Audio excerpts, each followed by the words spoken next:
Olá a todos, eu sou André Malavasi, presidente da Comissão Nacional de Trombose da Mulher, e esse é o nosso último capítulo. Novamente agradeço ao professor César Fernandes, ao professor Marcos Felipe, ao professor Coríntio Mariani Neto e toda a diretoria da FEBRASGO. Agora então nós chegaremos na parte que compete principalmente a quem faz cirurgia ginecológica. É sabido que a embolia pulmonar, o TEV, o tromboembolismo venoso, é a maior causa de morte hospitalar evitável.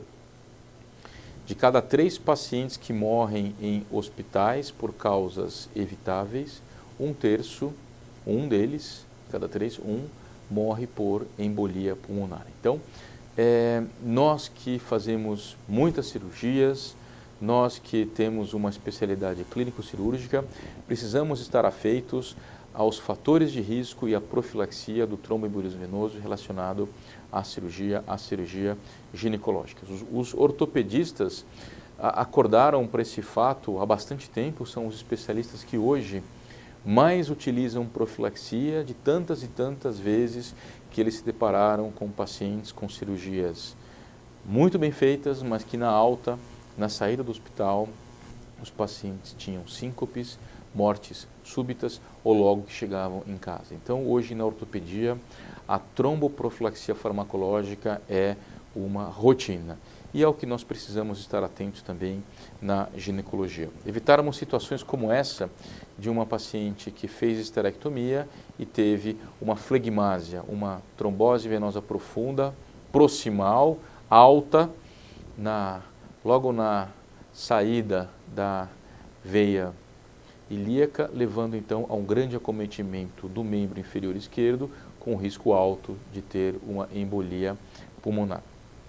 Existem vários protocolos de tromboprofilaxia farmacológica, como esse da 8ª ACCP, que é do CHEST, da ISTH, da Sociedade Internacional de Trombose e Hemostasia. A profilaxia da 8ª ACCP ela é interessante porque ela categoriza de acordo com o porte da cirurgia e com a idade. Pessoalmente eu não gosto porque acaba ficando seta para lá, seta para cá, fica, no meu entendimento, um pouco prolixo, mas ela é muito útil, ela é válida, é validada, mas eu prefiro ir na fonte, eu prefiro ir no score de Caprini, que é esta tabela que os senhores têm na versão, na literatura anglo-saxã, que é essa original, mas ela tem traduzida para português. Existe o site do próprio Caprini, que vocês podem entrar, colocarem as variáveis e já sai impresso para a própria paciente qual é o risco dela ter trombose e qual a profilaxia indicada. Mas foi assim que foi trazido para nós, essa é realmente a fonte original. Então nós temos 4 colunas, com 1 ponto, 2 pontos, 3 pontos e 5 pontos, onde você vai encontrar sua paciente. Então vejam, por exemplo, na primeira coluna, idade entre 41 e 60 anos, cirurgia menor, que é aquela com menos de 45 minutos, IMC acima de 25, pernas inchadas, veias varicosas, gravidez ou puerpério, história de abortamento de repetição, vejam que interessante, uso de pílula contraceptiva ou reposição hormonal e assim por diante.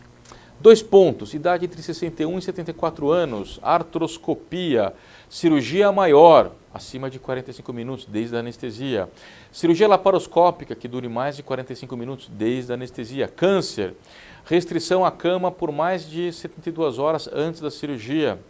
Imobilização por gesso, catéter venoso central e assim por diante. Colocamos a pontuação e somamos o total. Se o score de Caprini for 0, vejam aqui, eu peguei o original da ISTH, do CHEST. Se o score de Caprini for 0, o risco de trombose é menor do que 0,5%, é menor do que 0,5%. Nós já vimos que o risco de sangrar com a heparina em dose profilática é de 2%.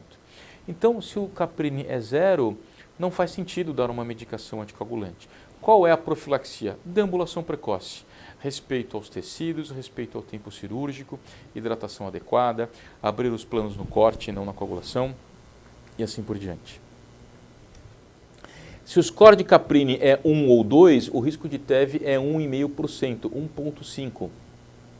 ainda abaixo do risco de sangrar com heparina. Nesse caso, qual que é a profilaxia? Compressão pneumática intermitente, meia antitrombo, mais o sequel, mais a compressão pneumática intermitente, a bomba compressora, que tem que estar ligada até o paciente começar a deambular. E ela tem que ficar com o paciente pelo menos 80% de todo o tempo. Se o score de Caprini é 3 ou 4, o risco de TEV é 3%. Vejam, aqui o risco de trombose é maior do que o risco da medicação anticoagulante. Então, nesse caso, nós utilizamos a heparina de baixo peso molecular na dose profilática de 20 miligramas. Ela pode ser feita 12 horas antes da cirurgia e depois ser feita, então, 8 a 12 horas depois da cirurgia e tem que ser feita por 7 a 10 dias. Não adianta fazer a profilaxia só pelo tempo internado, não adianta. Esta dose ela é inadequada, temos que fazer por 7 a 10 dias.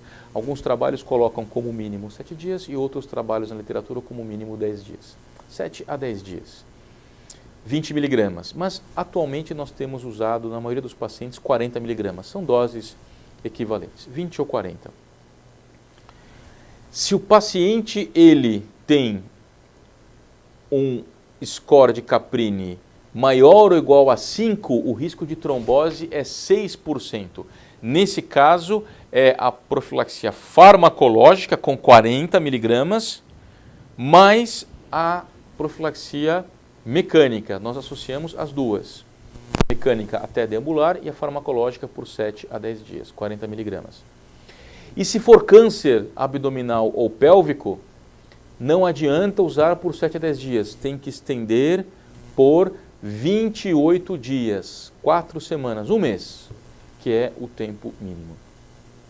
As contraindicações para o uso do anticoagulante são hipersensibilidade às heparinas, plaquetopenia induzida pela heparina, que nós já vimos antes, é o HIT, sangramento ativo, e as relativas são cirurgia intracraniana ou ocular recente, coleta de líquido nas últimas 24 horas, diátese hemorrágica, hipertensão arterial grave e descontrolada e insuficiência renal com clearência abaixo de 30.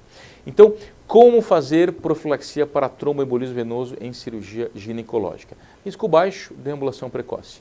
Risco moderado, você pode usar as heparinas de baixo peso molecular, que no Brasil só temos agora enoxaparina, então 20 miligramas, ou você pode usar a heparina não fracionada de 12 em 12 horas. E risco alto, heparina não fracionada 5.000 a cada 8 horas ou enoxaparina 40 miligramas uma vez ao dia. A dose prévia é importante?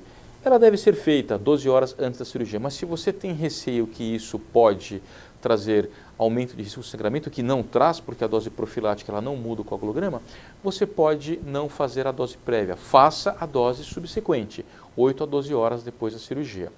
Mas, de preferência, devemos fazer 12 horas antes.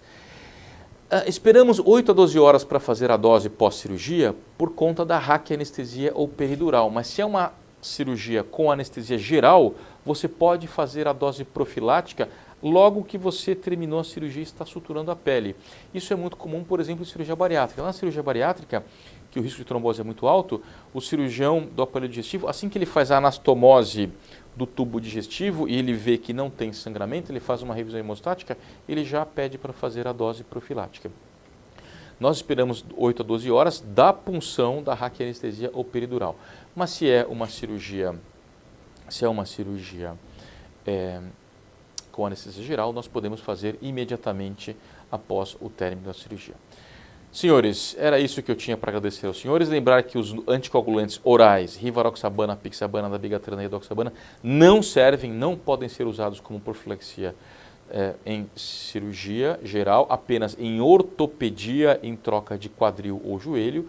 Então, nós temos que utilizar essas medicações. Muito obrigado pela atenção, até a próxima, e eu terei grande prazer em receber comentários, dúvidas e sugestões dos senhores. Um grande abraço a todos.